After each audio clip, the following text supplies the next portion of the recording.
este es el módulo número 5 de nuestra currícula. El nombre del módulo es Procreación y Embarazo. Y ustedes van a descubrir, van a entender, van a comprender bastante bien todo lo que involucra la procreación desde la perspectiva bíblica, que es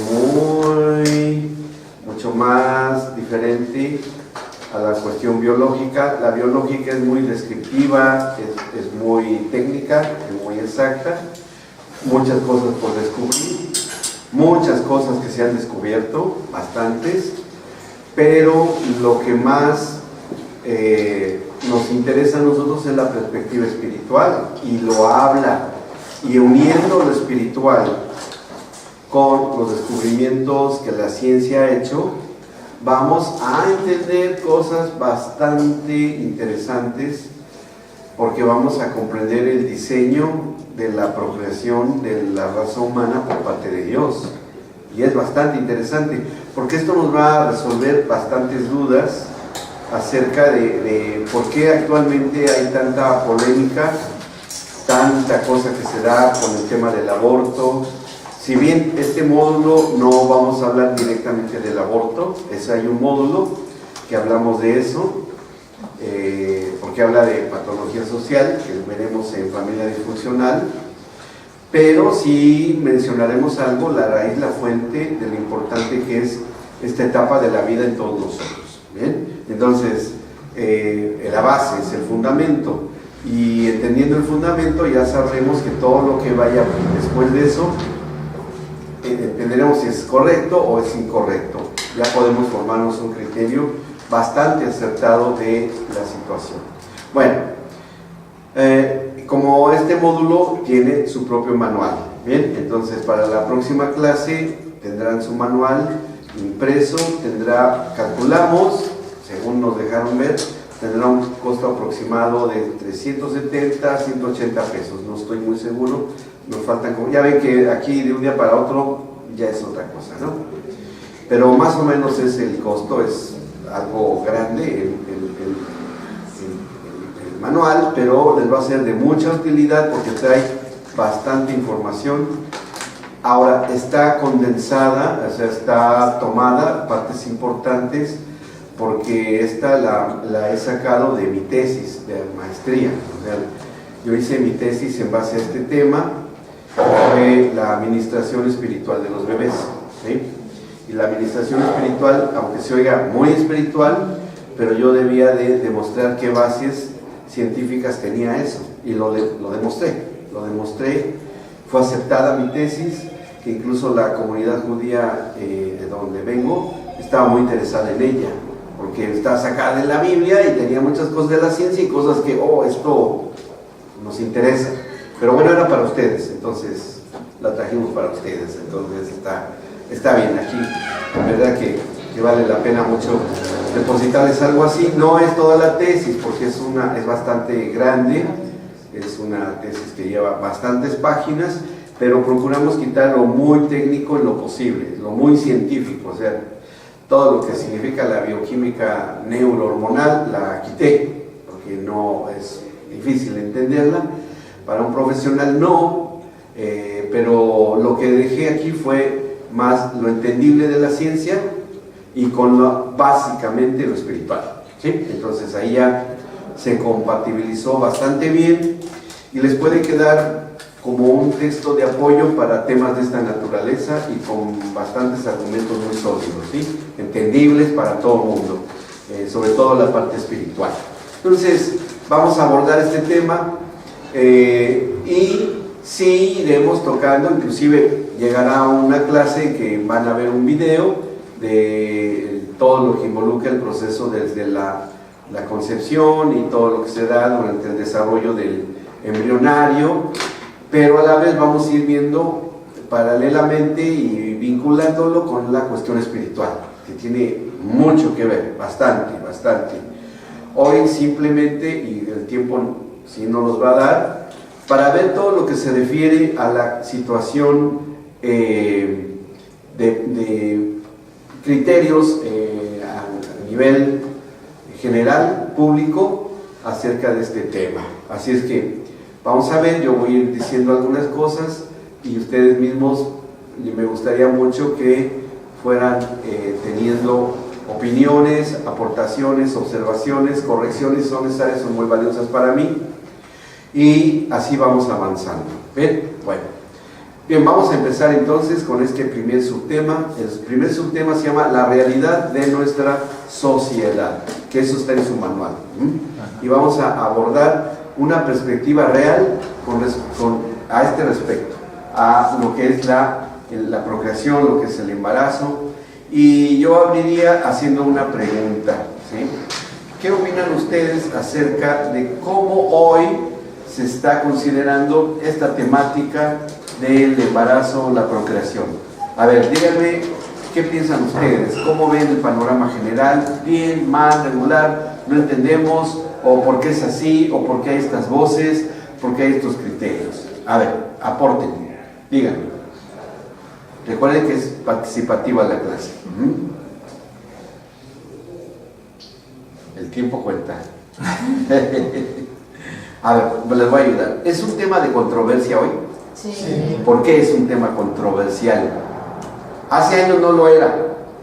Hace años era lo más normal que un matrimonio se casara y quisiera tener hijos, ¿o no?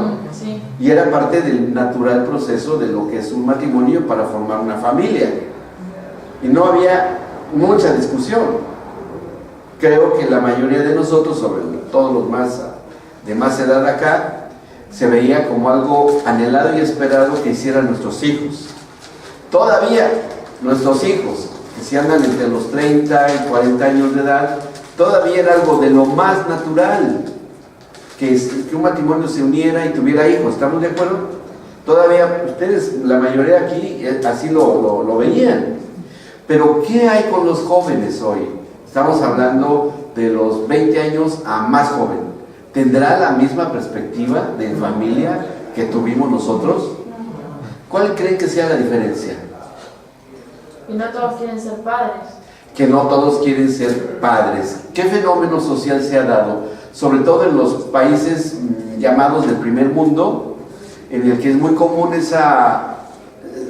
digamos, yo lo diría, clasificaría a nivel de simbiosis, ¿no?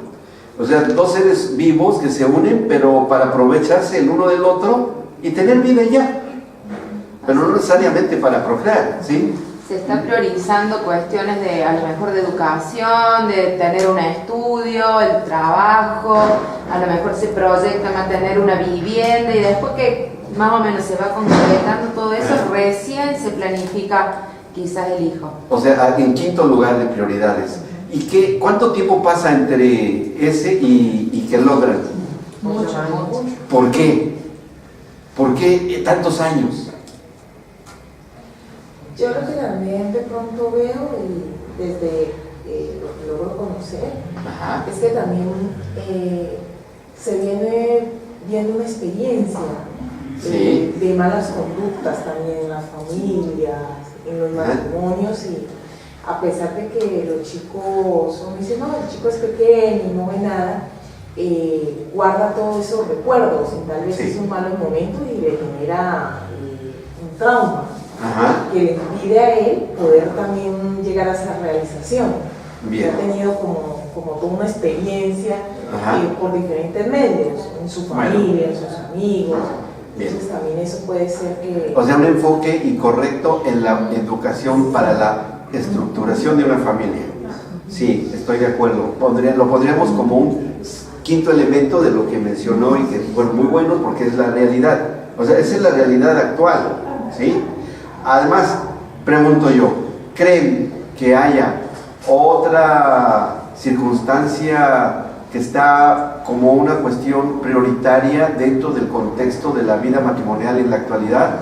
¿Creen que haya otros más? Hay más, ¿eh? Yo les puedo decir que hay más elementos. Hoy por hoy la economía. La economía, sí, pero fíjense que dentro de cada uno de los elementos que han mencionado, y que es cierto, el tener una vivienda, un enfoque incorrecto en la formación y estructuración de una familia, en la compatibilidad en la vida matrimonial, o sea, todo lo que se ha mencionado tiene un elemento común, Y ese elemento común es que es el resultado de la dinámica de la sociedad en la cual vivimos y que tiene una determinada política económica que no necesariamente sea la óptima, pero que obliga a los matrimonios a hacer de esa manera.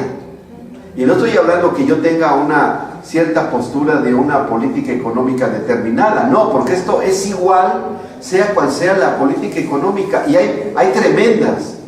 Por ejemplo, ¿qué dice la cuestión política de la familia en la China comunista? Por ejemplo, ¿qué política tienen allá? Un solo hijo.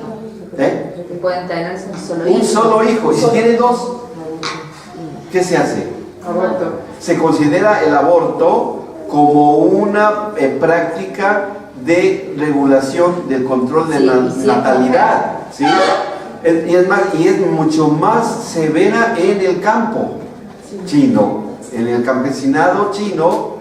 Lo más normal para ellos es que si no nace un varón, se nace una mujer que representa poca fuerza de trabajo, es ni tan siquiera abortada, porque es campo y no hay tantas posibilidades del aborto, sino que se ha visto, y bueno, sé que eso tal vez ya se esté arreglando allá, espero, pero eran muertas las nenas, nacidas, pequeñitas, y era una práctica que no estaba penalizada, pero bueno, finalmente Derechos Humanos Internacionales ha trabajado en eso y todo, y bueno, ahora ya China ya ha aceptado en ámbitos así que ya tengan 2 hijos, para tratar de frenar esa política medio difícil, muy radical, muy dura.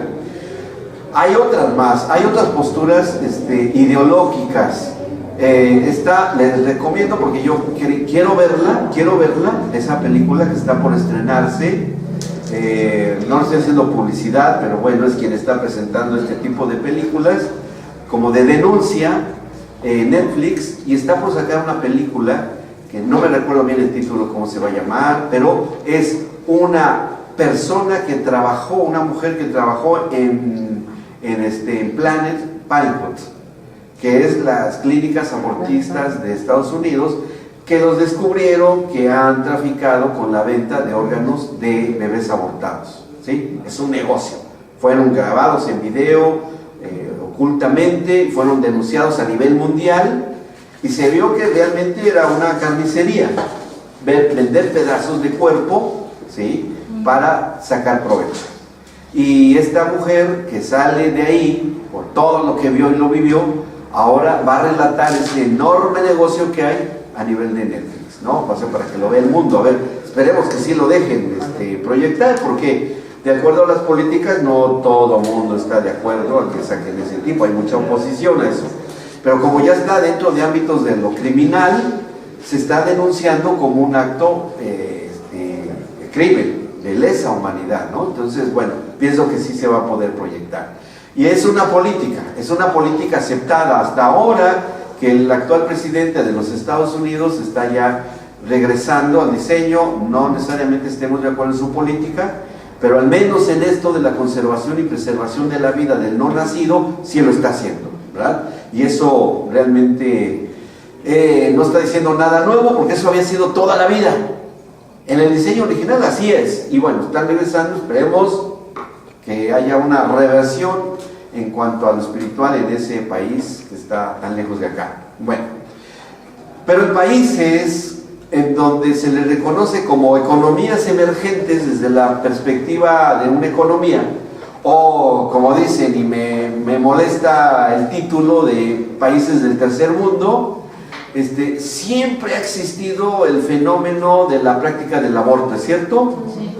Acá lo ha habido. En mi país lo ha habido, en México siempre ha sido también esa una realidad. Sí es cierto, con un índice de mortalidad muy alto, es cierto que las políticas de evitarlo, de evitar la muerte de la madre, es, bueno, hacer la muerte del productito, del bebito, del bebé, como se le quiera llamar. Para mí, en lo personal, no es una solución. Precisamente de lo que quiero que vayamos formando es un criterio de lo importante que es la vida. Y vamos a ver este aspecto desconocido, que es el aspecto espiritual de la procreación. Y concluiremos, espero, y lleguemos a buen término, de que finalmente el aceptar el nacimiento de un nuevo ser tiene una intervención de parte de Dios extraordinaria, tan extraordinaria que está detalladamente revelada en la Biblia.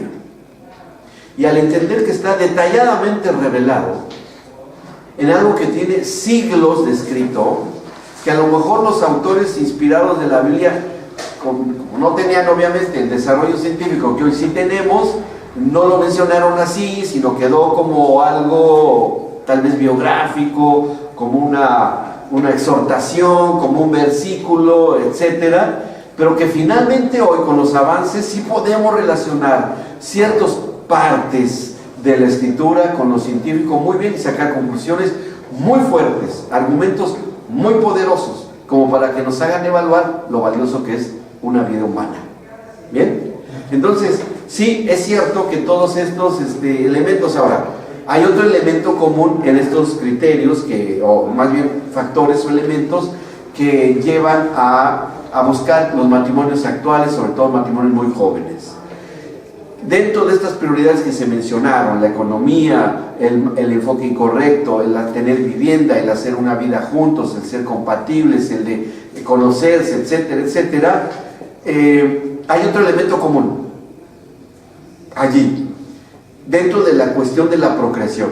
A ver, esto ha llevado a las sociedades occidentales y europeas, principalmente europeas, que ahí les voy a decir otras cosas que hay terribles, pero bueno, ahorita estamos en ese enfoque general, pero al menos lo que significa el continente americano y el europeo, hay un elemento que nos une en criterios para esto. A ver, ustedes díganme si no es así, que hace aproximadamente, que ya va a tener cerca de los años 40, está llegando casi a 3/4 de siglo, uno de los criterios que se empezaron a formar fue la de adoptar métodos de regulación de la natalidad, que empezaron a sacar todo lo que se refiere a los anticonceptivos, ¿cierto? Así es, ¿verdad?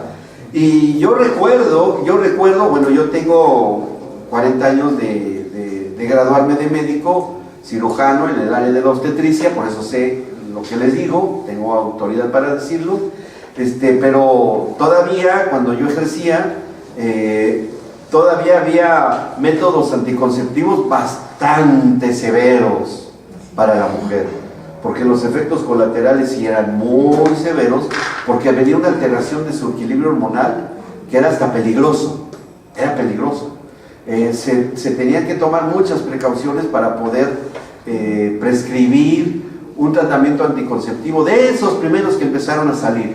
Por cierto que uno de mis maestros de farmacéutica fue uno de los que primeros investigadores, él fue español, refugiado en la Guerra Civil Española, que fue aceptado en México y lo aceptaron como profesor emérito en mi escuela de medicina, y era el maestro de farmacología, ¿no? O sea, de ahí surgieron todos los vademecum a nivel mundial, surgieron de su aportación de lo que él hizo allá, porque fue el padre de los vademecum, que es donde se consulta todo, de ahí salió, ¿no? De él surgió la idea, de él fue el médico que salió de Inglaterra, refugiado en la Segunda Guerra Mundial, estaba ya, salió refugiado, a ver, ponemos el orden. Primero fue la Segunda Guerra Mundial, él sale y descubre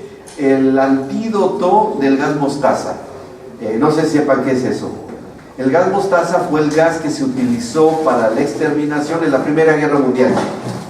Era un gas mortal muy severo, y él descubrió entre su equipo el antídoto. Él ya había escapado de la Guerra Civil Española, estaba en Inglaterra, y lo sacaron encubiertamente a América. Nadie supo su destino, pero llegó acá, a este país, a México, y ahí fue instalado. Entonces fue para mí un privilegio haber tenido un maestro de esa capacidad, ¿no?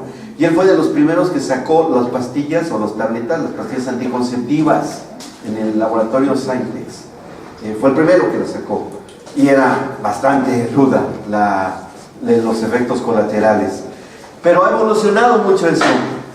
ha llegado a tener niveles bastante aceptables en la actualidad, de todo, que lo vamos a ver, es el último subtema que vamos a ver, porque tiene que ver con nuestro módulo. Ustedes van a conocer esta diversidad para que se forme también un criterio, porque en la consejería, si ustedes como consejeros de jóvenes que se van a casar, o que les pregunten simplemente los hijos, las hijas conocidos, ¿cuáles son los más benéficos? ¿Sí? ¿Cuáles son los más benéficos de esta metodología? Bueno, lo vamos a ver acá. Lo vamos a ver acá. Nada más les adelanto un poco haciendo una pregunta dentro de este tema que la guardo en la agenda y la vamos a volver a sacar. ¿Sí? ¿Cuándo tuvo su primer hijo Adán y Eva? Después del Edén. Después que salieron del huerto del Edén. Y en el huerto del Edén ellos mantuvieron relaciones sexuales, ¿sí o no? Sí. ¿O se avergonzaban? No. ¿Lo vieron en los animales? Sí. ¿Aprendieron de eso? ¿Tuvieron las mismas reacciones? ¿El instinto y el apetito sexual? Claro, porque es el diseño. Entonces, ¿cómo hicieron para regular su natalidad? Para tener a su primer hijo, que fue Caín, cuando ya habían pasado X años, que para nosotros años, ustedes a saber, porque en ese tiempo no transcurría el tiempo igual. ¿Cómo lo hicieron para regular su natalidad? Dios. Dios. ¿Cómo? ¿Y dónde está? ¿Está la respuesta en la Biblia de qué siguieron ellos? Sí está.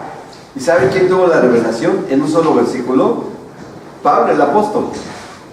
En un solo versículo él lo explica. Claro, cuando entendemos y unimos y hacemos compatible la ciencia con lo que dice la Escritura. Cuando lo hacemos, ¡qué tan fácil! Sí, pero han pasado miles de años para que el hombre entendiera. Pero ya estaba.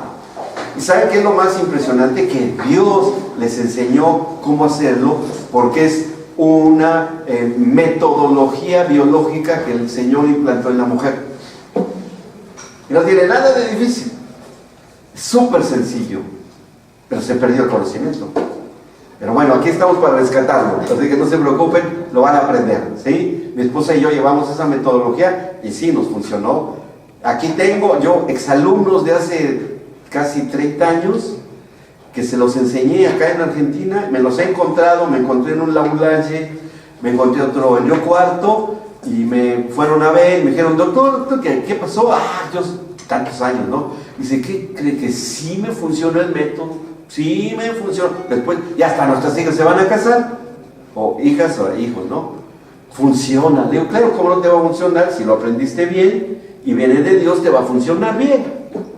Tengo buenas evidencias para comprobarles que sí funciona. Aparte el mío, el personal. Pero como luego no le da mucho crédito a lo personal, dice que es uno presuntuoso, prefiero presentar evidencias con otras personas, ¿no? Entre ellos mis hijos también, mis hijas que lo siguieron y les ha funcionado. Bueno, muy bien, vamos al punto. Efectivamente, todo el diseño y la intención de Dios choca actualmente con los criterios económicos, políticos de la procreación hoy en día. Es una realidad. Estamos ante un enorme conflicto. Y les había yo mencionado que hay un elemento común muy difícil de aceptar para algunos, para otros les ha sido muy fácil. Y a ver,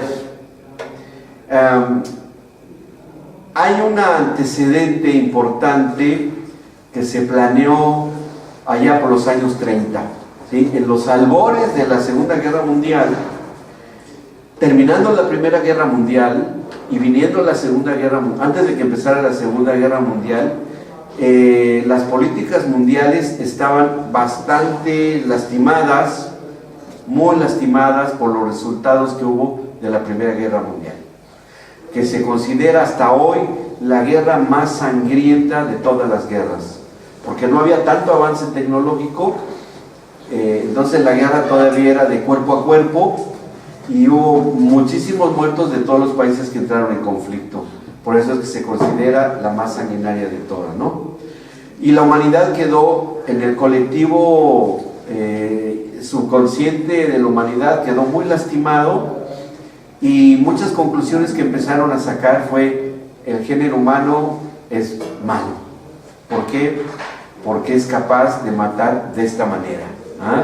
Estos criterios que se formaron después de eso fue gestando progresivamente hasta que se dio a luz algo que se conoce como el Manifiesto Humanista.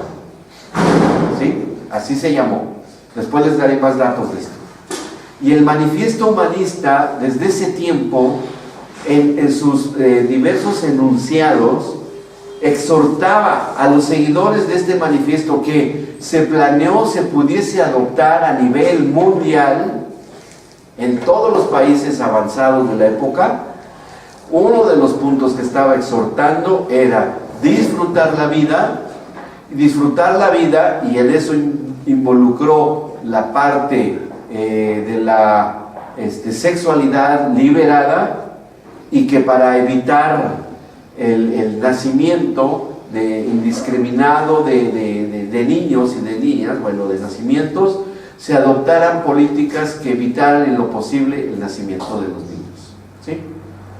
Que entre ellos, en ese tiempo, todavía no surgían los métodos anticonceptivos como los conocemos, se estaba insinuando que el aborto sería la solución, ¿sí? Es decir, que los criterios del aborto surgieron desde esos tiempos.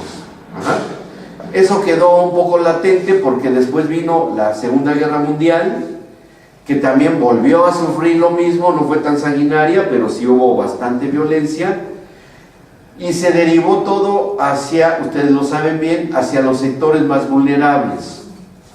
Sobre todo en la Segunda Guerra Mundial fue así. ¿Cuáles fueron los sectores vulnerables más atacados en la Segunda Guerra Mundial? Si se acuerdan algo de historia me lo pueden decir. ¿Cuáles serían? A ver, díganme. ¿Cuáles serían? Las sociedades que más sufrieron. Cuando fue el holocausto. El holocausto con los judíos. Ese fue uno. ¿Quiénes más?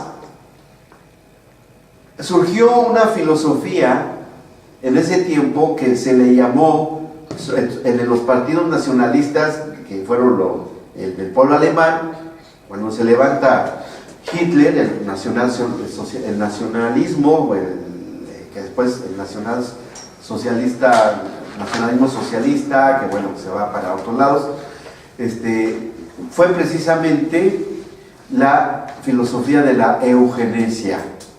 ¿Quién ha oído hablar de la eugenesia? Sus mismas raíces lo dicen, el buen nacimiento. El buen nacimiento. ¿En qué consistía el buen nacimiento? El buen nacimiento consistía en que para el criterio que se formó en esa filosofía en esos tiempos, era que debía haber una raza que gobernara el planeta Tierra y que debía de ser excelente, hermosa, de buena apariencia, poderosa, inteligente, dueño de las artes y de todo lo mejor que el ser humano podría producir. Y es cuando surge la supremacía de la raza aria, que fue todo lo que manejó en las filosofías hitlerianas. Después se une a eso el pueblo italiano, ¿sí? No queriendo el pueblo, pero con el dictador que estuvo en ese tiempo lo hicieron forzadamente. Por eso mucha gente emigró y vino acá, ¿verdad? Porque mucha de la gente que llegó acá era precisamente huyendo de esas filosofías, porque el pueblo italiano tiene mucho de una cultura latina, del derecho del individuo, que ahí surgió el derecho romano en Italia, desde la época de antes de Cristo inclusive, y había absorbido mucho de eso. Por eso es que no estaba muy de acuerdo con esas migraciones masivas para acá, con sus cosas históricas. Pero bueno, se unió también, pero por la visión económica, la nación japonesa, ¿sí? Y todos adheridos a esas, los 4 ejes que se formaron para conquistar el mundo, ¿no? Entró el conflicto mundial y la eugenesia no solamente iba dirigida a quienes ellos consideraban que debían ser exterminados para que surgiera la raza escogida, y a quienes eran los otros sectores vulnerables, aparte de los judíos. ¿Quiénes más eran? ¿La raza negra? La raza negra, otra, no razas, no todas eran razas. Las mujeres. Las mujeres. No. Los niños que nacían con defectos congénitos eran considerados así. ¿Quiénes más? Los que ellos consideraban que eran subrazas, que no eran buenas para ellos según sus criterios, y fueron empezaron a ser exterminados los gitanos, que fueron muy perseguidos, y la gente que para sus criterios tenían un índice de inteligencia menor, y empezaron a ser exterminados en los campos de exterminio, ¿sí? Y eso se generalizó y se extendió en la persecución en toda Europa, parte de Asia. No se tocó el pueblo chino, pero bueno, tuvo su participación de alguna manera. Bueno, y el continente asiático tuvo su... No hubo mucha aceptación en el pueblo del Islam, porque el Islam ha sido hasta cierto punto compatible el Corán con los principios de la Biblia, ¿sí? En cuanto al Antiguo Testamento, ¿eh? Entonces no hubo hubo inclusive conflictos. Por eso India se alió con países, con Norteamérica, se alió con los ingleses, sobre todo a través de las colonias que había en ese tiempo, y bueno, por eso quedó latente el manifiesto humanista. Pero después del término de la Segunda Guerra Mundial, cuando empezó la Guerra Fría, sí empieza a surge nuevamente el manifiesto humanista, y se empieza a manejar en las concertaciones mundiales de ayuda de unos a otros países, sobre todo en la cuestión en la faceta de los derechos humanos a través de la Organización de las Naciones Unidas. Ahí empieza a tener efervescencia y empieza a resurgir nuevamente los elementos principales del manifiesto humanista en la Organización de las Naciones Unidas. Hoy por hoy vemos que uno de los elementos que está manejando las políticas mundiales de la ONU tiene todos sus principios en el manifiesto humanista. Ahí está, ¿sí? Entre ellos, apoyar todo lo que hoy estamos viendo de la fenomenología social que atentan contra los sectores más vulnerables. Y díganme si los bebés no nacidos son un sector vulnerable. ¿Lo serán? Sí. Sí. Sí. ¿Cuántos millones de bebés han sido muertos, desaparecidos por la cuestión de estos tipos de políticas? Millones y millones. ¿Bien? Bueno, entonces esto debe tener un cierto interés. Ahora, no es un foro de discusión política. Hay quien lo hace, ¿no? Hay quien lo hace y lo hace muy bien, y estamos en acuerdos en algunas posturas, claro que sí, pero este es un foro más que nada bíblico y escritural. Entonces nosotros vamos a abordarlo desde esa perspectiva, sabiendo que existe una gran peso o presión social, negando cuestiones como es lo importante que es la concepción, o sea, el que sea fertilizado un óvulo. Hay quienes manejan que no es un ser humano, hay quienes apoyan que es un montón de células sin vida, hay quien dice que no tiene vida hasta que nace. Entonces, ¿qué es? ¿Un muerto? ¿O qué es? ¿Me explicó? Bueno, todo eso tenemos que considerarlo, todo eso lo tenemos que aprender y tenerlo bien a la vista. ¿Vamos bien? Sí. ¿Sí? ¿Tiene alguna pregunta hasta ahora? ¿O ha sido nada más hablar y hablar? ¿Están de acuerdo conmigo para seguir? Porque si no estamos de acuerdo, hasta que estemos de acuerdo, ¿eh? No se van a su casa hasta que haya acuerdo. Bueno, muy bien. Ahora, fíjense cómo hay en su manual, van a leer algunos testimonios muy interesantes, pero esto nos lleva a hacernos algunas preguntas que son muy importantes, que tengamos muy presente. Miren, le voy a leer algo, un párrafo que lo tienen en su manual, lo van a poder leer también, de lo que opina un médico, un psiquiatra del centro médico Walter Reed en Estados Unidos, el doctor Henry P. Loughlin. Bueno, él dice algo, y está hablando de los niños que están antes de nacer y recién nacidos. Y dice así, se lo leo textualmente: el niño posee una aguda capacidad de percibir, fíjense, intuitivamente, por intuición, la presencia de toda clase de emociones diversas, incluso la ansiedad, la indiferencia, el resentimiento y el odio en la madre o en la figura materna.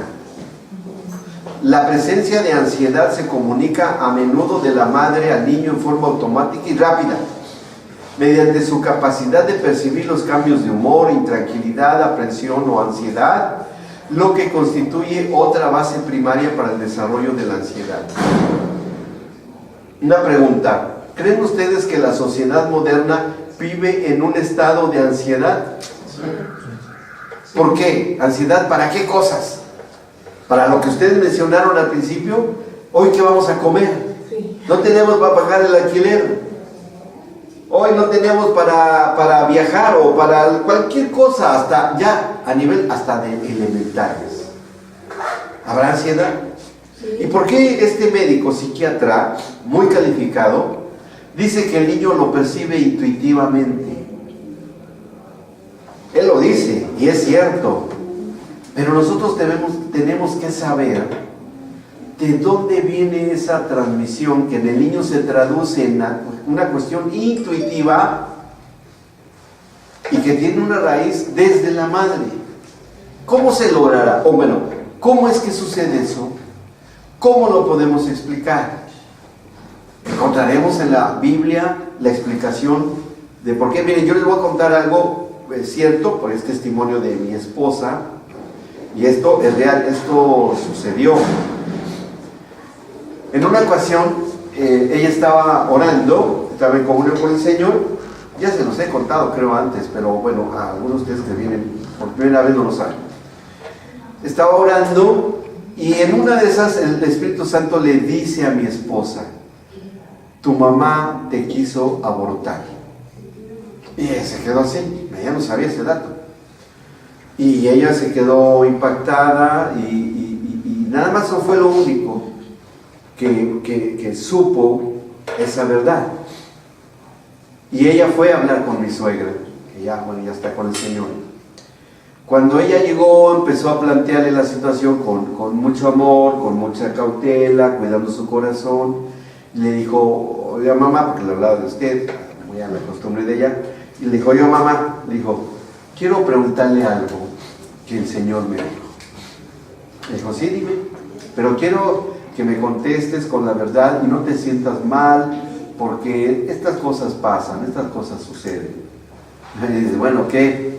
Dijo: pero el Señor me dijo que tú me quisiste abortar cuando estabas embarazada de mí. Ella se quedó súper sorprendida, se quedó así, paralizada, y le dijo: ¿quién te dijo? No, te dije que me lo dijo Dios. Es que yo no se lo conté a nadie esto, ni a tu propio padre se lo conté, ese era un secreto mío. Y es cierto. Y empezó a llorar, obviamente, y le decía: hija, perdóname por lo que yo quise hacer, pero estábamos en una situación económica muy difícil, no teníamos para X o tal cosa, y yo supe que estaba embarazada de ti, y quise abortar, pero no se pudo, y bueno, y naciste. Y mi esposa entendió por qué siempre había habido un rechazo con ella y con su mamá. Un rechazo no declarado, o sea, muchas veces inconsciente, no consciente, y ni ella, mi suegra ni mi esposa se explicaban por qué siempre había cierto choque que se traducía en rechazo. Y ya en ese llanto de haberse descubierto mi suegra, mi esposa le dijo, pero no te preocupes, mamá. Yo en cuanto esto Dios me lo dijo, lloré y te perdoné. No hay problema, pero yo quiero que lo sepas, que yo te perdono. Y bueno, ustedes sabrán, se abrazaron, lloraron un buen rato, se reconciliaron con algo totalmente fuera de lo usual, que fue una verdad revelada.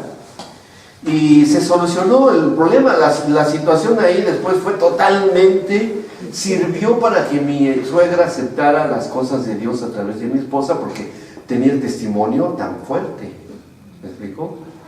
Y ya de ahí fuera su relación cambió muchísimo, se acabó el rechazo, al contrario, nació una relación de amor filial, de madre-hija como nunca, escuchando el consejo, y de paso, hasta el mío, ahí va, el yerno también escuchaba ya el mío, ¿no? O sea, tanto así que poco antes de irse con el Señor nos pidió, y me pidió que oráramos por ella para que ya le pidiéramos al Señor que ya se fuera con el Señor, porque él había sufrido una amputación de una pierna, tenía problemas ya mentales, bueno, y en su lucidez ella dijo eso, yo quiero que Luis ore por mí, para que yo vaya con el Señor. ¿Estás segura? Sí.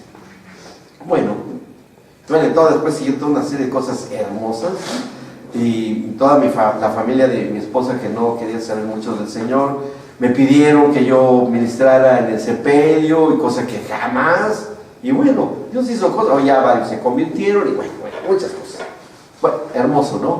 Pero eso es, aquí lo interesante es que tratemos de entender esa percepción. O sea, ¿cómo es que logra el Señor, primero, tener tratos con una mujer embarazada? ¿Sí? Primero. Segundo lugar, ¿qué ocurre en el bebé como para que pueda darse esa conexión? ¿Cómo es? ¿Qué sucede? Porque si bien el doctor Loughlin lo dice que es intuitiva, pero nosotros vamos allá de que es algo más que intuitiva. Esto debe tener una explicación más satisfactoria que hacer un análisis psiquiátrico. O sea, esto debe tener una profundidad mayor, ¿sí? Que eso es lo que tenemos que saber. Y sobre todo, apoyar esta tesis. O sea, más bien es una hipótesis de trabajo, de hacerlo, de trabajar en esto, hasta que tengamos realmente la confirmación de los hechos, de la evidencia. Y bueno, no hay ningún problema porque sí tenemos la capacidad de entenderlo, de descubrirlo, y que ustedes lo sepan, ¿ok? Bueno, ahora, dentro de lo que se considera el desarrollo humano, se sabe muy bien que hoy ha habido la necesidad de que se conjunten varias disciplinas científicas para poder entender tales procesos. Tuvieron que hacer toda una serie de trabajo en equipo, muchas disciplinas científicas, porque surgió algo en los años 70 para los 80. Surgió una disciplina que es aceptada inclusive en los ámbitos de la medicina, y no sé si alguno de ustedes la ha escuchado, que es la fetología. ¿Sabían que existía la fetología? ¿Qué es la fetología? El nombre lo dice. Tiene interés en el feto, y es maravilloso. Yo tuve la bendición de estar en una serie de conferencias que me invitaron en Panamá, y juntamente, bueno, yo me tocó a mí darlo de familia, pero como invitado estuvo también uno de los médicos que operan a bebés, fetos fuera del útero, ¿sí? Este médico fetólogo cristiano, tenía que ser, la verdad, dio su aportación espiritual de él. ¿Cuál era la perspectiva espiritual por el cual él se haya interesado en la fetología? Y opera a los bebés. Uno de sus compañeros de equipo, hubo una fotografía muy famosa que circuló con uno, no sé si fue su maestro, fue que le está agarrando el dedo del cirujano, la manita del bebé, le está tomando el dedo del cirujano, ¿no? Y nada más sale el bracito del útero que está cortado, ¿eh? Bueno, es del equipo donde está el doctor y interesantísima su ponencia porque coincidimos en muchos aspectos de lo espiritual, ¿no? Yo lo veo más bíblico que él, claro, él lo veía más técnico, pero ahí uniendo las dos cosas, es lo que les digo, que si se unen las dos cosas, se complementa la enseñanza. Bueno, dentro de las disciplinas que se tuvieron que formar para que surgiera la fetología, les leo también una parte de se llama desarrollo humano, que vamos a ver después un video. Dice, dado que el desarrollo humano es tan complejo, su estudio requiere la asociación de especialistas de muchas disciplinas que incluyen psicología, psiquiatría, sociología, antropología, biología, genética, ciencia familiar, que es el estudio interdisciplinario de las relaciones familiares, que es lo que enseñamos acá, ¿sí? Educación, historia, filosofía y medicina. O sea, todas estas disciplinas unidas fue necesario para tratar de entender el desarrollo humano. Cuando empezaron todas estas disciplinas a investigar y tratar de entender el desarrollo desde sus principios, ¿a dónde creen que llegaron? Al principio del principio del principio, desde la concepción humana. O sea, se tuvieron que ir hasta cómo es, a ver, tenemos que entender bien cómo se logra un embarazo. Y ahí encontraron cosas que los ha ido dejando maravillados a los científicos. ¿Para qué? Para poder explicar, si no tenemos las bases, no podemos entender las consecuencias, ¿sí? Si no tenemos el origen de las cosas, nos cuesta mucho trabajo lo que viene después, ¿sí? Si no tuviésemos el Génesis en la Biblia, no entenderíamos muchas cosas posteriores, no las entenderíamos. Pero cuando tenemos el Génesis, el libro del Génesis, entendemos muchas cosas que nos dan la deducción lógica de las consecuencias que vienen desde los principios. Y no es diferente a la vida humana. Tiene la misma configuración. Si entendemos el Génesis del ser humano, entenderemos su posterior desarrollo. Y vamos a entenderlo. Si entendemos cómo es que se logra comunicar un bebé inútero, o sea, dentro del útero de la madre, para empezar, ¿habrá una comunicación? Y si la hay, ¿de qué tipo de comunicación es? ¿Se podrá regular y controlar esa comunicación? ¿Se podrá hacer de tal manera que sea una comunicación con buena calidad, como para que haya verdaderamente una auténtica eugenesia, independientemente de la raza y quitando los intereses egoístas, humanistas, como lo expliqué que hubo en las filosofías del nacionalismo nazi? Eso es basura y es histórico, aunque ha vuelto a resurgir en algunos lados, pero no hablamos de eso. Sí hay una eugenesia, el nacimiento de los auténticos hijos de Dios. Ahora, si algunos le quieren poner eugenesia, que le pongan el nombre que quieran, pero de que era el propósito de Dios desde el principio de los tiempos, es de que Él hizo el diseño para que pudiesen nacer bien niños y niñas en los tres aspectos básicos de la estructura humana, principal y prioritariamente el espíritu. Después, todo lo que se refiere a las cuestiones del alma y todo lo que se refiere a las cuestiones corporales. Sí existe el diseño original y el propósito original de Dios para que eso fuera. Lo hay. ¿Qué podemos hacer hoy para resolver la situación que sabemos que se dio? Porque fueron afectadas muchas cosas, en el buen nacimiento de las generaciones posteriores desde el principio de los tiempos. Hay muchas circunstancias que se dieron que debemos entender y que vamos a ir sacando una por una hasta que tengamos toda la información completa. Bien, ¿vamos bien? Ahora, obviamente que nos tenemos que ir a los orígenes, ¿sí? No tanto estoy hablando yo del Génesis, sino del propio ser humano. Hay una verdad escritural que está en la segunda carta a los Tesalonicenses, capítulo 5, versículo 23. Segunda de los Tesalonicenses, capítulo 5, versículo 23. ¿Ya lo tienen? Yo se lo leo, si no lo tienen. Y si lo tienen, bueno, ahí lo vamos a leer juntos. Tengo una versión moderna, ¿sí? Tal vez difiere un poco, pero es lo mismo. Dice así: y el mismo Dios de paz les santifique por completo. Si nada más quedara hasta ahí este versículo, uno podría decir, ¿qué significa completo? ¿A qué se refiere con que diga que es completo? Bueno, lo aclara Pablo, por lo que está escrito a continuación.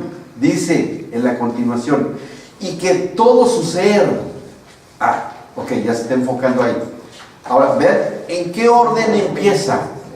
En la escritura es importante el orden, y empieza por el espíritu, después el alma, y posteriormente el cuerpo. Sea preservado, irreprensible, sin ningún reproche delante de Dios, para la venida de nuestro Señor Jesucristo. ¿Sí? Pregunta: ¿cuándo será esto? Lo que dice ahí, porque hay un principio y hay un final. ¿Quién me puede decir cuál es el principio que encuentren ustedes en este versículo? Tan difíciles las preguntas, hoy ya me di cuenta y las estoy contestando todas. Cada uno de nosotros somos nuestro propio Génesis. Ese es el principio. Todos tenemos un principio y quién sabe si tengamos un final. ¿Vamos a entender por qué? ¿Sí? Nuestro propio Génesis, y por ahí viene la palabra genes, genética, por algo se llama Génesis, ¿sí? Por eso los Génesis traducidos, la palabra es una palabra no traducida, es los principios. El Génesis de cada uno de nosotros originalmente empezó al revés de cómo está acá. En el Génesis, el libro del Génesis, ¿con qué empezó primero? Con el cuerpo, y después y finalmente el espíritu, ¿sí? Pero Pablo lo está diciendo al revés. ¿Por qué? ¿Qué hizo que se equivocó? Bueno, a ver, Pablo tuvo la inspiración del Espíritu Santo, o sea, es que tiene que ser así. ¿Por qué Pablo lo dice al revés? Empieza por espíritu y después alma y cuerpo. Porque después de la salida de Adán y Eva del huerto del Edén, se invirtió el proceso y después nuestro Génesis tenía que, o tiene que empezar primero por el espíritu, después por el alma y finalmente por el cuerpo. ¿Está bien? ¿Y cómo se da eso? ¿Cómo ocurre? Bueno, yo quiero plantearles esto. ¿Será que si lo primero que hay en nosotros es la cuestión del espíritu, que posteriormente venga la cuestión del alma y a lo último lo del cuerpo?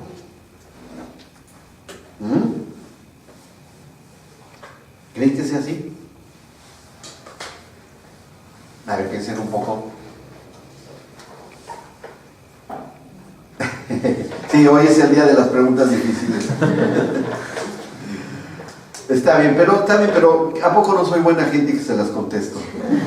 Digo, bueno, mis queridísimos, nos vemos, chao, quédense con la duda, adiós. Eso sería bien malvado. Pero no soy malvado, soy buena gente. Porque hoy debió empezar en ese orden.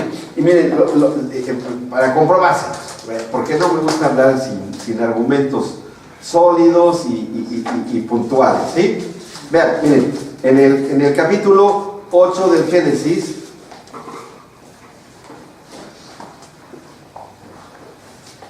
está bien claro acá. Está bien claro acá. A ver si logramos obtener esa secuencia. ¿Está bien? Capítulo 8 de Romanos, versículo ¿De qué? 23. Romanos 8. Del 22 vamos a leer para entender el contexto. Y si esto lo aplicamos a nuestro propio Génesis, ¿sí? Vamos a ver si tiene aplicación. Dice el versículo 22. Porque sabemos, es algo que tenemos ya en el conocimiento, que toda la creación, estamos ahí incluidos, gime a una, y aún está con dolores de parto hasta ahora. Dolores de parto hasta ahora. Aquí ya se pone interesante esto. Porque cuando vienen los dolores de parto en nuestro propio Génesis, ¿cómo estamos como individuos? ¿Formados o todavía sin formar? Formados. ¿Ya está nuestro cuerpo? Sí. ¿Ya está nuestra alma? Sí. ¿Y qué del espíritu? ¿Ya está o no? Sí. Entonces, ¿pero qué es primero? Como lo dice Pablo aquí. Digo, porque lo debió haber dicho Pablo y que es una verdad absoluta. ¿Está bien? Vamos a ver, sigamos leyendo. Por el 24. Porque en esperanza fuimos salvos. O sea, es decir,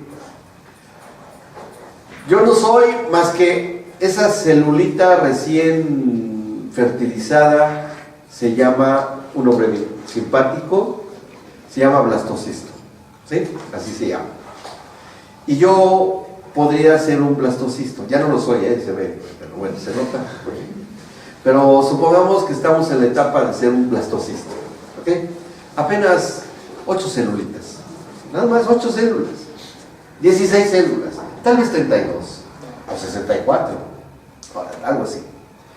Y yo, blastocisto, le digo al Señor, Señor, solamente soy un blastocisto, quiero tener cuerpo completo y aún mi alma todavía está por pasar muchas experiencias, pero sí sé algo, que ya tengo espíritu. ¿Será así? ¿O estoy inventando una fábula de Esopo? Que a estas alturas sería una fábula de Esopa, que ya va a ser hora de cenar. ¿Qué piensan ustedes? ¿Será posible que a nivel de blastocisto se pueda establecer un diálogo espiritual con Dios? ¿Y dónde dice? Digo, porque como decía el profeta, a la ley y al testimonio, si no, no. Salmo 139. Salmo, muy bien, felicidades. Hasta merece la pena que lo leamos. Bien. Pero quiero acabar de leer esto que está acá. Y vamos ahí. Vamos a ver varios. Fíjense también cómo seguimos leyendo. Dice, porque en esperanza fuimos salvos. Si está hablando de que hay salvación, preservación, ser guardados en una cuestión de esperanza. Con respecto al ser un blastocisto, que ya está mi Génesis ahí, ¿qué espera será esa? El transcurso de 9 meses. ¿O no? el blastocisto que después se va a transformar en un bebé no está esperando. O sí espera, o no espera.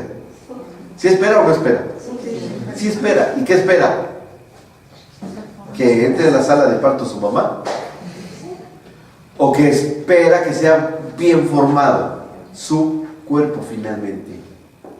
Ahora aquí, ya sea en la Génesis, o en el Génesis del ser humano, desde Adán y Eva, que les dije que era un proceso inverso, primero fue el cuerpo, después el alma y el espíritu, ¿sí? Y el criterio de Pablo es espíritu, después alma y finalmente cuerpo, ¿está bien?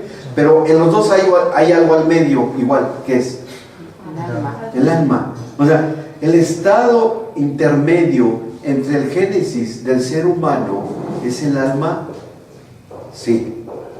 Y puede ser en esta espera de 9 meses, sí. ¿Y hay manera de demostrarlo? Sí. ¿Y que finalmente es el cuerpo? Sí. Hay manera de demostrarlo. Ahora, seguimos leyendo. Esta espera de 9 meses que le estamos dando esta aplicación, dice, pero la esperanza que se ve no es esperanza, por lo que alguno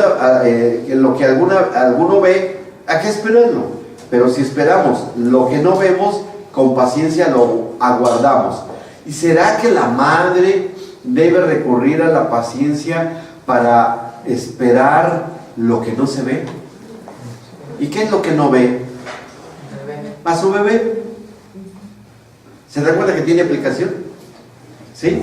Seguimos. Dice, y de igual manera, el Espíritu nos ayuda en nuestra debilidad. Pues ¿qué hemos de pedir como conviene? No lo sabemos, pero el Espíritu mismo intercede, por nosotros con gemidos indecibles. Y después dice algo que es muy interesante en el versículo 30. Vamos al 30. Y dice así: y a los que predestinó, a estos también llamó. Y a los que llamó, a estos también justificó. Y a los que justificó, a estos también glorificó. Y aquí habla de algo que ha sido un motivo de gran controversia en el cristianismo: la predestinación. ¿Sí? Inclusive hay una corriente teológica que no la acepta, hay otros que sí la aceptan. Pero vamos a ver que, entendiendo el contexto como lo estamos abordando, veremos si la aceptamos o no. No la doctrina, sino la verdad revelada acá. ¿Está bien? ¿Por qué Pablo tiene que escribir en su carta acerca y a los que predestinó? ¿Tendrá aplicación en el desarrollo desde la concepción al nacimiento de un bebé? ¿Tendrá aplicación? Porque debe haber, aquí hay un parámetro, aquí hay algo medible, ¿sí? Aquí hay algo que se deba medir. Porque está hablando de esperanza, de algo que no se ve. Después habla cuando nuestro cuerpo sea glorificado. O sea, hay un parámetro, o sea, hay un proceso de tiempo. ¿Estamos de acuerdo? La predestinación sí nos suena a una cuestión de tiempo, ¿o no? ¿O qué es el destino? ¿Es tiempo o no? El destino es tiempo. ¿Estamos de acuerdo? Ahora, ¿qué es esta predestinación? ¿A qué se refiere? Porque dice predestinación. O sea, ¿qué entendemos por eso? Algo que se da antes de ese periodo medible, de un tiempo. O sea, hay algo previo de nuestro destino. ¿Y cuál será esa predestinación? Porque habla de que nosotros participamos de una predestinación. ¿Cuándo ocurrió esa predestinación? Está buena la pregunta. Ya fue el día, ya definitivamente hoy es el día de las preguntas difíciles. ¿Y en la eternidad? ¿Cuándo? ¿En qué momento y cómo? Sí, estás bien, Yasmin. ¿Pero por qué? para estar juntos con Él. Sería primero de Juan, en el principio Ajá. fue ahora. Bueno, eso se refiere a Cristo. Claro, bien. A ver, una pregunta, otra difícil, pero ya saben que se las contesto, ¿verdad? Ya no saben que se las voy a contestar. Es que, ¿saben que estoy usando la metodología de Pablo? Porque en Romanos toda es la tesis griega y romana de un escrito, ¿sí? Hipótesis y la tesis, y alguna antitesis también por ahí se avienta, hecha escrito. Pero bueno, estoy siguiendo esa metodología, es divertida. Ajá. Bueno, yo me divierto mucho con eso, pero bueno, soy malvado a veces. Bueno, les digo, miren, si es algo que es de tiempo y tiene que ver con nosotros, quiere decir que hay algo antes de que se cumpla nuestro destino, ¿sí? Pero hay una característica.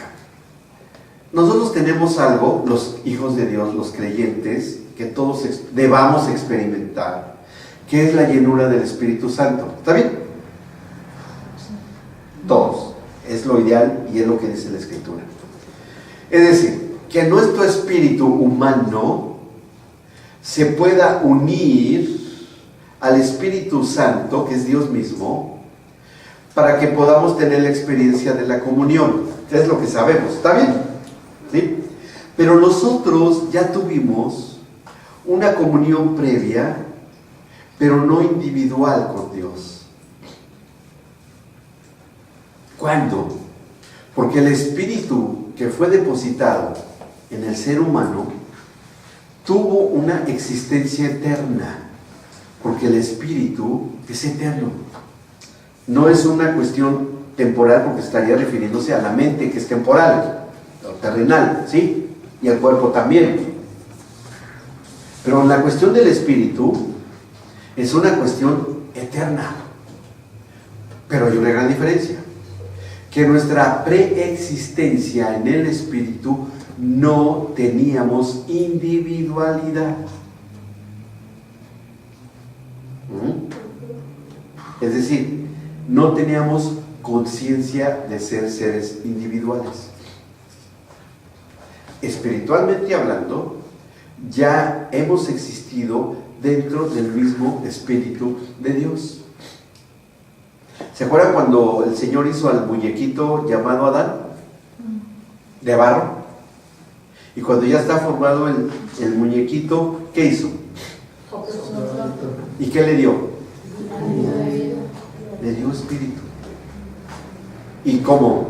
Le inyectó algo, le dio masaje y respiración, asistencia cardiorrespiratoria. Vive, vive. O le dio toques eléctricos, ¿no? Y ya, se levantó. Soy muy médico también. ¿Fue así? Le infundió espíritu de vida. ¿Y de dónde venía ese principio de vida en el espíritu? De Dios mismo. Es decir, somos seres individuales cuando se nos infunde actividad en el espíritu. Allí adquirimos una individualidad. ¿Sí? ¿Cuándo pasa eso? Con Adán fue cuando formó el muñequito. En la fecundación. O sea, primero, acuérdense, primero fue cuerpo, después alma y después espíritu. Así fue la creación de Adán. Primero fue el cuerpo, después fue y después el espíritu. Cuando ya está hecho el muñequito y el alma va como, porque el alma, miren, quiero decirles algo, el alma es inherente al espíritu, están unidas, ¿sí? Pero cuando él le sopla aliento de vida, ya ahí va también contenida la cuestión del alma, porque es lo que va a interactuar con el ámbito externo. Nuestro ser interior se conecta al exterior por medio del alma, ¿sí? Y nuestra alma conecta a nuestro espíritu con nuestra alma, y nuestra alma nos conecta con el ámbito externo. ¿Está bien? Pero en nosotros, en nuestra génesis, propia génesis, primero está el espíritu, en el orden que dice Pablo. Primero nos da espíritu el Señor, porque ya teníamos una existencia previa, pero viene el hálito de vida en un momento que lo vamos a encontrar cuál es. y bien, va inherente el alma con ese hálito de vida, y el alma ya está receptiva a las cuestiones del alma. ¿Se acuerdan lo que leímos del Dr. Lovely? Que intuitivamente el bebé percibe los estados emocionales de la mamá, y todo eso va a dar al alma, porque ahí es donde residen las emociones. Pero después viene el parto, o que finalmente viene el que el cuerpo quede totalmente maduro, que ya pueda nacer. Entonces ese es el proceso en el embarazo. Primero el espíritu, después viene la cuestión del alma, o casi es instantánea, y finalmente el cuerpo. Y así como lo describe Pablo, está así. ¿Y qué pasa entonces? Si primero está la cuestión del espíritu, ¿cómo deba de ser entonces el embarazo de un ser humano? Empezando por qué. Porque papá y mamá son conscientes de que si lo primero que se va a generar es la cuestión espiritual, y que la cuestión espiritual viene de parte de Dios, ¿qué le corresponderá hacer al papá y a la mamá? Tendrán que preparar un ámbito, un terreno, propiciar a que eso sea en el orden que el Señor ha establecido. ¿Sí? Y eso vamos a aprender. ¿Cómo hacerlo? O sea, ustedes van a salir expertos en saber cómo hacerlo, para saber cómo ministrar a los bebés. ¿Usted tiene embarazo ahora? Sí. ¿Cuántos meses? 5. ¿Sabe que su bebé está percibiendo toda la cuestión espiritual acá? Yo le puedo asegurar que en el transcurrir de esto, usted va a notar una diferencia en su propio bebé. Lo va a notar. Y es más, exigimos que nos dé el testimonio cuando sea. Cuando sea. Eso es bueno. Y los que tengan el proyecto también, bueno, ahí nos los dirán. Entonces, si esto debe ocurrir así, tenemos que encontrar la evidencia bíblica de que este es el proceso y el método que sigue el Señor para el nacimiento del ser humano, que empiece por lo espiritual, vaya al alma y finalmente se espere el nacimiento. ¿Y cómo hacerlo? Que sea bueno y sea bien, y sobre todo que esté respaldado también, bueno, no sobre todo, posteriormente o agregado a sea la cuestión científica. ¿Sí? ¿Ok? ¿Vamos bien hasta acá? Sí. ¿No tienen dudas? ¿Sí? ¿O se va entendiendo el tema? Quiero entender que se entiende porque no tienen dudas. O lo estoy dejando totalmente en la duda y no tengo que preguntar. Dice, no entendí nada. Sí. En la fecundación aparece el espíritu, ¿está el espíritu? Eso vamos a ver, ahí vamos. No entiendo cuándo. No, yo sé que no entienden, por eso ni he exigido que me explique, que me conteste. Ahí lo vamos a ver. Sí, por eso les digo, tenemos que entender primero estos procesos. Bien, ¿vamos bien? Bueno, seguimos. Ahora, la Escritura, siguiendo esta secuencia, nos habla que nosotros hemos tenido una predestinación desde antes de la fundación del mundo. Y ahí tiene doble explicación. Y la vamos a entender después de nuestro descanso. Así que vamos a un receso y regresamos. ¿Bien? Muy bien.